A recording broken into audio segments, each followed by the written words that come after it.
काश तुम्हारे पास एक कार होता, काश तुम गरीब न होते, काश हमारे पास वक्त हो। इन जुमलों के लिए इंग्लिश का ये स्ट्रक्चर यूज होता है, would that plus sentence, would that plus sentence. आगे डिटेल से समझाता हूँ मिसालों से। Here are some example for better understanding.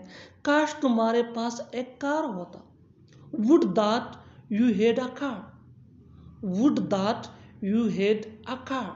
काश तुम गरीब न होते, would that you were not poor, would that you were not poor।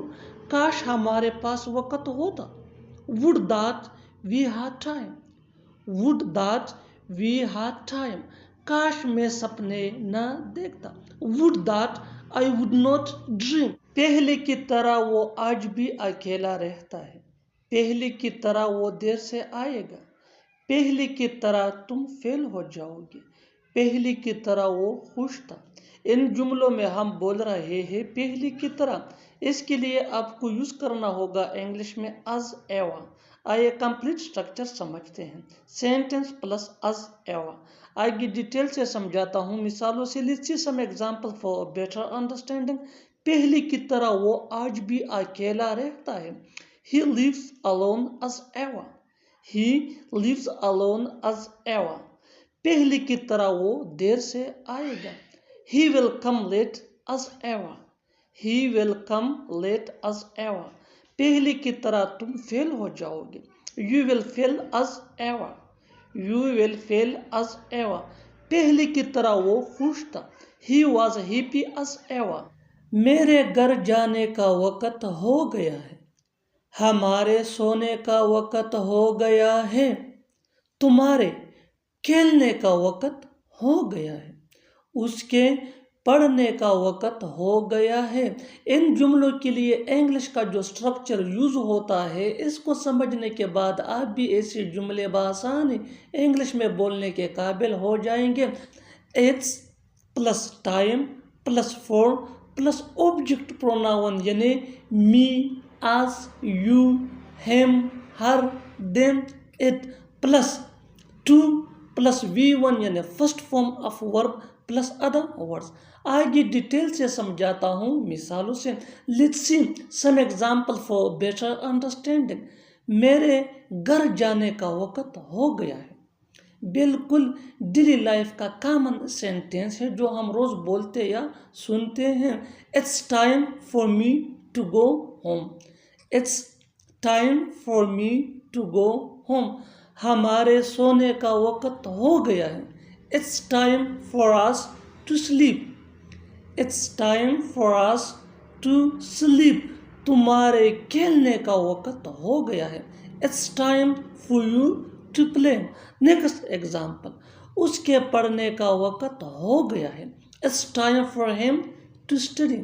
मेरा मोबाइल कहाँ रखा है, चाबी कहाँ रखा है, उसके जूते कहाँ रखे हैं, मेरा चार्जर कहाँ रखा है। इन जुमलों के लिए इंग्लिश का जो स्ट्रक्चर यूज होता है इंतहाई सिंपल इजी आसान स्ट्रक्चर है, और इस स्ट्रक्चर को सीखने के बाद आप भी ऐसे जुमले बासानी इंग्लिश में बनाने के काबिल हो जाए। Where plus helping verb plus possessive adjective यानी my, your, our, his, her, their, its plus thing. आगे डिटेल से समझाता हूँ मिसालों से। Let's see some example for better understanding. मेरा मोबाइल कहाँ रखा है, where is my mobile, where is my mobile.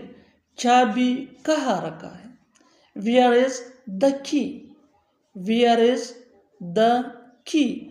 उसके जूते कहाँ रखे हैं, वेयर आर हिज शूज।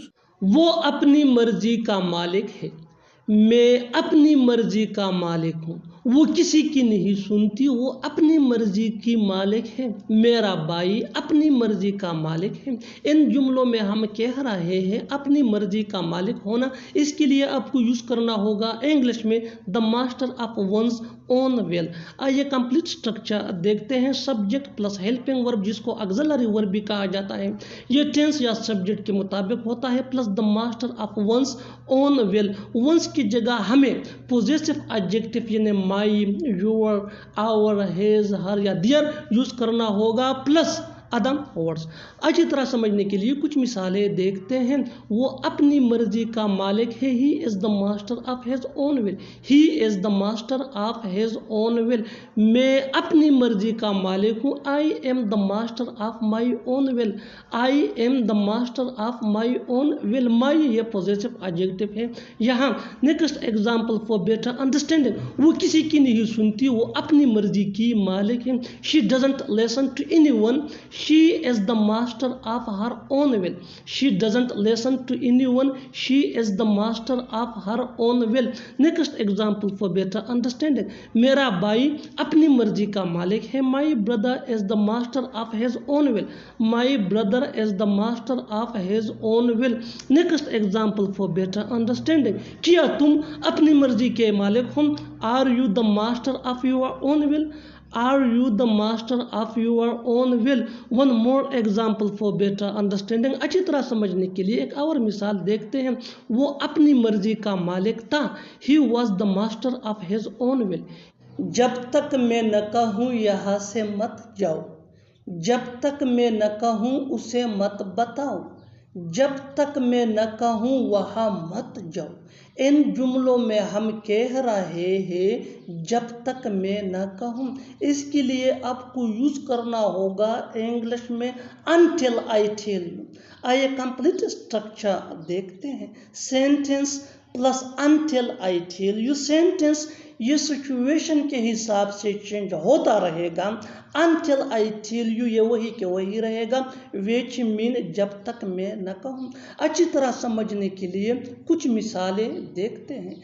जब तक मैं न कहूँ यहाँ से मत जाओ। Don't go from here until I tell you। Don't go from here until I tell you। बिल्कुल फार्मूले को हमने स्टेप बाय स्टेप फॉलो किया। Don't go from here ये सिचुएशन के हिसाब से सेंटेंस है, which mean यहाँ से मत जाओ। Until I tell you mean जब तक मैं न कहूँ। One more example for better understanding। जब तक मैं न कहूँ उसे मत बताओ, जब तक मैं न कहूँ उसे मत बताओ। Don't tell him until I tell you। Don't tell him until I tell you। Tell ये V1 है यानी first form of verb, which mean बताना। him ये ऑब्जेक्ट प्रोनाउन है, which mean उसे। और until I tell you mean जब तक मैं न कहूँ। Next example for better understanding, जब तक मैं न कहूँ वहाँ मत जाओ। Don't go there until I tell you। Don't go there until I tell you। बिल्कुल फार्मूले को हमने स्टेप बाय स्टेप फॉलो किया। आप भी इस फार्मूले के बेस पे ऐसे जुमले सीख सकते हैं अंग्रेजी जुबान में आसानी से। That can be really helpful for you। Go ये V1 है यानी first form of verb, which mean जाना। Verb is a word that is used to show an action। Verb ये एक लफ्ज़ होता है जो एक्शन अमल काम को शो करता है, जाहिर करता है। देयर मीन वहाँ। until I tell you mean जब तक मैं न कहूँ। One more example for better understanding. अच्छी तरह समझने के लिए एक और मिसाल देखते हैं।